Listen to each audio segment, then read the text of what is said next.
She told a traumatized soldier her husband was abusing her. She sent photos of injuries that never happened. She created fake email accounts to prove it.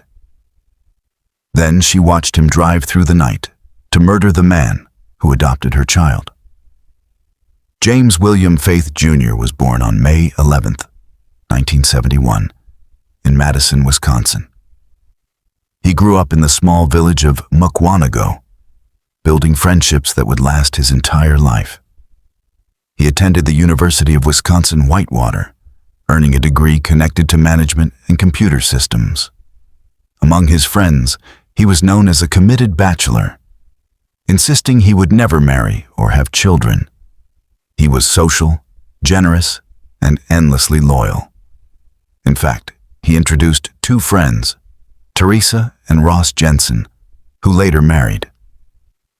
Ross would say they never would have found each other without Jaime. That was who Jaime Faith was before anyone else entered his story. Jaime built a career in technology, rising through leadership roles at Phelps Dodge, American Appraisal Associates, and U.S. Airways before landing at American Airlines. He was known as a mentor who invested in the people working under him. Colleagues described a leader who managed enormous responsibility while making time to invest personally in his team. He was not loud or showy, but reliable in a way people do not forget. The friendships he built in Mukwonago followed him for the rest of his life, long after he left the Midwest for a career that would eventually take him across the country. In 2005, everything Jaime had said about staying single quietly unraveled. He went on a blind date with a woman named Jennifer. Friends described their connection as immediate. They seemed to share the same interests, the same rhythm, the same sense of humor. Jennifer already had a young daughter, Amber, from a previous marriage.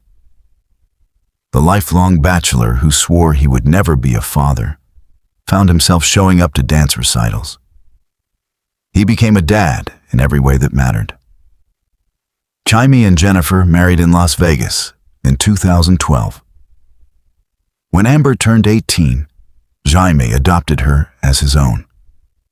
The family relocated to Dallas, settling into the Oak Cliff neighborhood. Their home had a backyard pool, and neighbors remembered them fondly. Shimona Jackson called Jaime the sweetest person. Melissa Gonzalez remembered him as easygoing and kind to everyone. Jennifer seemed to fit effortlessly into the community. She was adopted herself, which friends said helped her bond with neighbors. People described her as fun and warm. Nothing about her presence suggested a woman hiding anything. That is precisely what would make everything that came next so difficult for people close to the family to accept. What almost no one knew was that Jennifer had a pattern that predated her marriage entirely.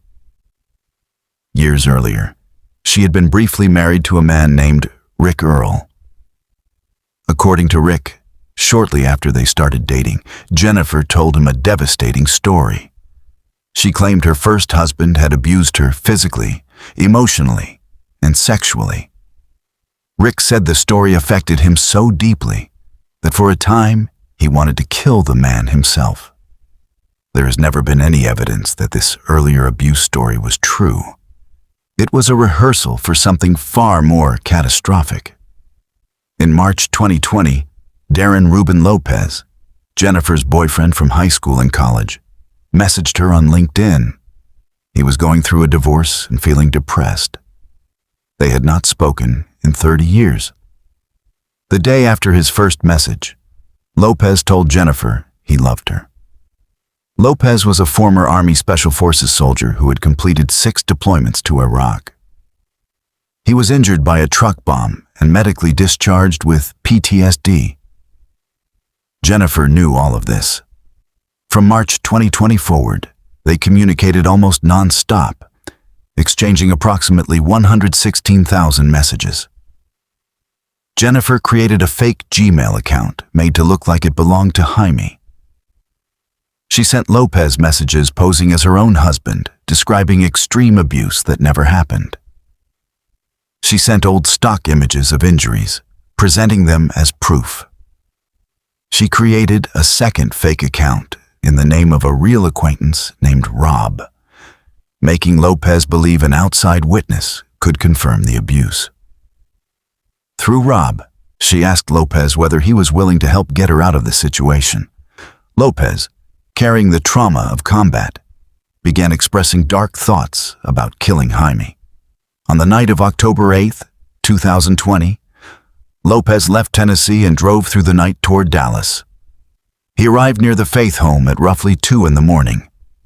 He slipped into the vacant house next door and waited in the dark for hours. At 7:30 the next morning, Jaime stepped out with his wife and their dog. A masked gunman emerged and opened fire. Jaime was shot 7 times. Lopez then turned on Jennifer, attacking her in a staged act to give her plausible deniability. Neighbors saw Jaime's body in the street and the gunmen fleeing. Jennifer appeared on local news, pleading for help identifying the truck.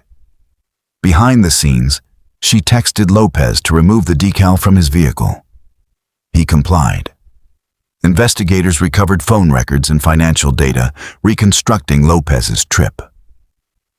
On January 11, 2021, Lopez was arrested. The .45 caliber handgun was found with Jaime's blood still on it.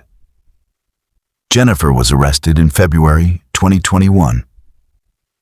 In September 2021, federal prosecutors charged her with murder for hire. In February 2022, she pleaded guilty and received a life sentence. Lopez was convicted and sentenced to 62 years. Jaime Faith spent his whole life mentoring people, adopting a daughter who was not biologically his, and building a future he once swore he never wanted. He was the reason Teresa and Ross Jensen ever met. He welcomed neighborhood children into his home like his own. A man trusted with corporate strategy and remembered for kindness.